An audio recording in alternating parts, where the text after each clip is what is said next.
Hey y'all, welcome back to my channel. I am Amber. If this is your first time visiting me, then welcome to my channel. If you are a returning viewer, welcome back. I'm happy to see you again.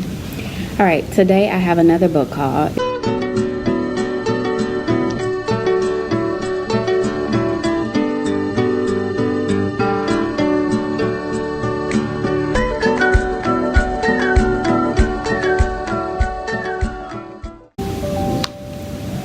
Thank you, email. First book that I got is Rad American Women from A to Z. I saw this book and I have been striving to get books with more diversity. I've been striving to get books that are for people of color as well as for women. So I am so happy to add this book about women in my collection. I think that my students will enjoy it, and even if they don't, I definitely will.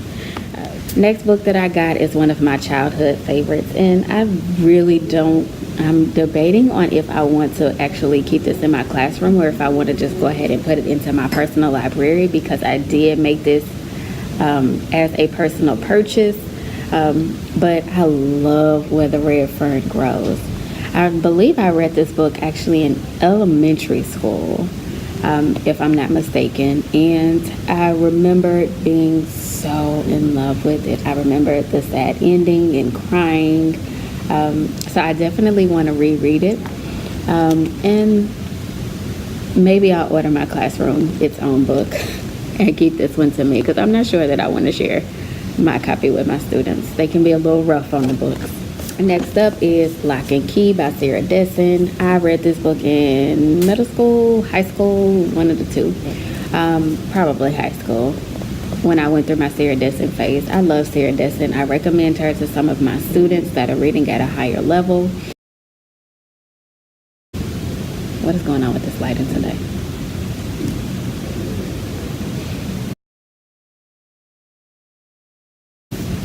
Next up, another Disney book, Walt Disney, that is, by Bob Thomas. I have been seeing this book around for quite a while.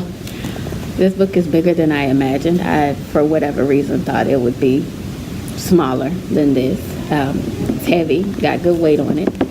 And it's about Walt Disney, who is the creator of course, Mickey Mouse here. And Bob Thomas is a biographer. And so he wrote this story with weird photographs of Walt Disney and telling about his inspirational work and things like that. Let's see if I can get to some of the pictures. Here are some of the pictures of Walt Disney. So I am super excited about reading it. Again, for whatever reason in my mind, thought that this book was going to be a lot smaller. Do I think that my students are going to read this? Absolutely not. But I didn't get it for them. I got it for me. So this is another book that is going into my personal collection. Next up, Always, Forever, Maybe. I started reading this book over the summer, and I rented it from the library, but I didn't get to finish it. And from where I started off with reading, or where I ended, I guess I should say, with reading, the book is really good. It kind of had a slow start for me, although I think for my students, the start is not going to be very slow for them. Me, as an adult, I want the action right away. It doesn't take me that long to process what's going to happen, and I can usually predict what will happen. But I ended up looking up the spoilers for this book so I could figure out what happened, because it was killing me not knowing. I'm not one of those people that, needs to be surprised. I'm okay knowing what the end is going to be and then getting there with the reading. So I definitely think that my students are going to enjoy this book. I know that from what I read, I enjoyed it, and I'm looking forward to going ahead and finishing it. I'll probably start from the beginning again and then go from there. Next book, Amazon recommendation, Love, Hate, and Other Filters. See what this is going to be about. Maya Aziz is torn between two worlds. She wants to be a good Indian daughter, attending college close to home in Chicago, but she also wants to be able to chase her dreams and pursue filmmaking in New York. So there's a horrific crime that happens miles away, and her life is changed.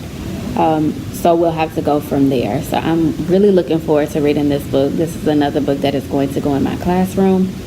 But I am also looking forward to reading it because from what I've seen on Amazon and I think maybe Goodreads too, it looks like it's going to be a pretty good book. And if the synopsis on the back is any indicator that it's going to be good, then it's going to be good. Another high school favorite of mine, The Great Gatsby. I know that a lot of people have love-hate relationships with The Great Gatsby. This is also a book that most high schoolers read.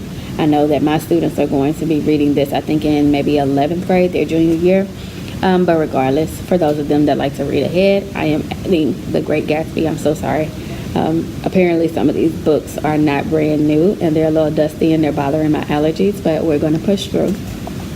But anyway, so I love The Great Gatsby as in high school. I believe that I read it my junior year.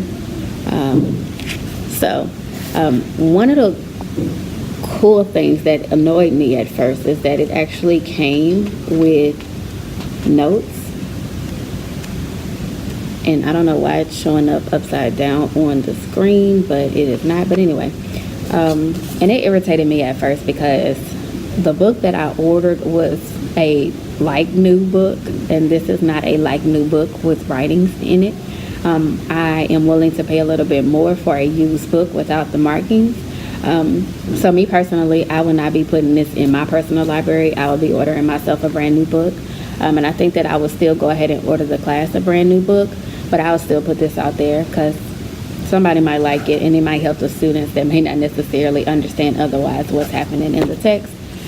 The book that I was supposed to be picking up was Sarah's Key. This is a book about a girl that was taken by the French police who was arresting Jewish families. This is, of course, taking place during the Holocaust and the World War II, set in Paris. So I have been obsessed with two things lately. One, I have been obsessed with all things Paris because I am going to Paris on a vacation for my 25th birthday at the end of July because I will be back in teacher school and professional development on my physical birthday, which is August 5th. But anyway, I have been obsessed with all things Paris and I have been obsessed with all things Holocaust. Now, I have always been a fan of learning more about the Holocaust. I think that it was an absolute privilege and honor to be able to go to Yad Vashem, which is the Holocaust Memorial Museum in Israel itself, home of the Jews.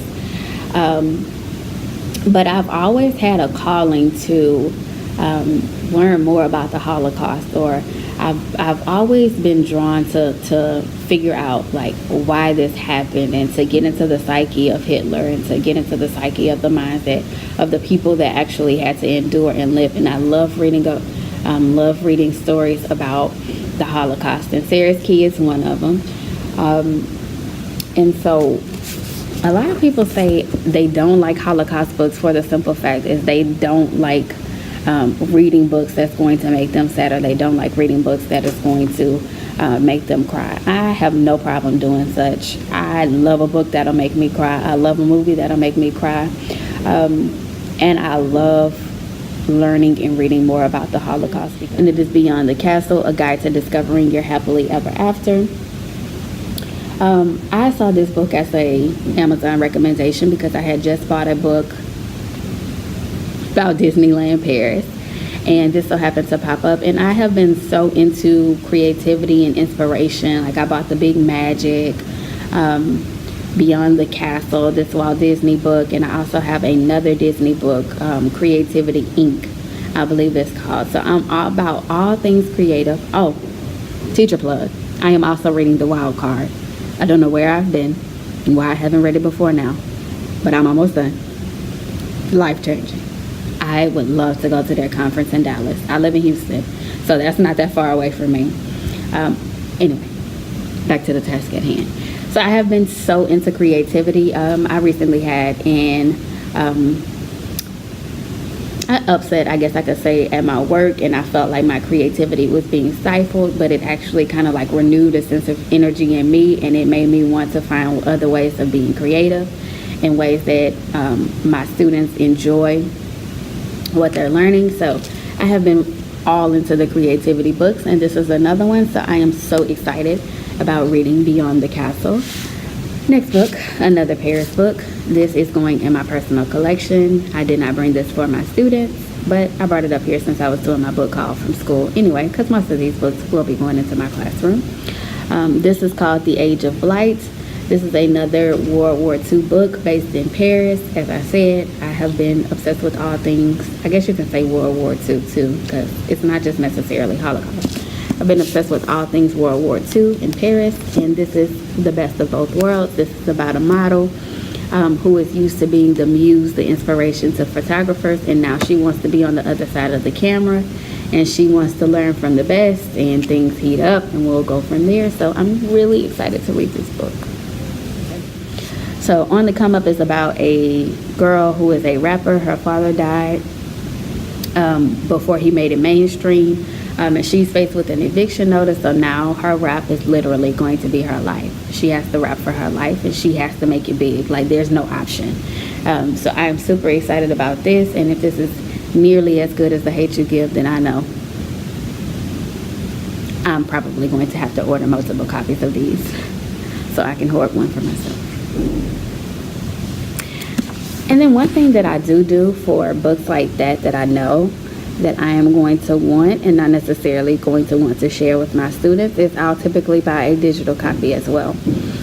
So I typically buy my digital books either through Amazon most of the time or through iBooks, because I read off of an iPad, so it makes sense for me to use iBooks. Depends on whatever rate is cheaper. So typically when I have books like that, I'll put the physical copy of the book in my classroom, but I will buy the digital copy for myself because nobody besides me use my Kindle. I do have my iBooks available for if I wanted to let a student read on my iPad. I've only done that twice, and I don't want to share everything on this iPad. I need some stuff to be sacred for me. Okay, so that is that. And I have come to the end of my book haul. I somehow, for whatever reason, thought that this would be a lot shorter than it turned out being, but I hope you don't mind. Anyway, if you haven't already, go ahead and hit that subscribe button down below and hit the notification bell to get a notification every time that I upload a book haul, or even if you want to see my classroom tour, that should be coming shortly. So hit that bell and you'll be notified whenever I upload and post. And until next time, I'll see you then. Bye.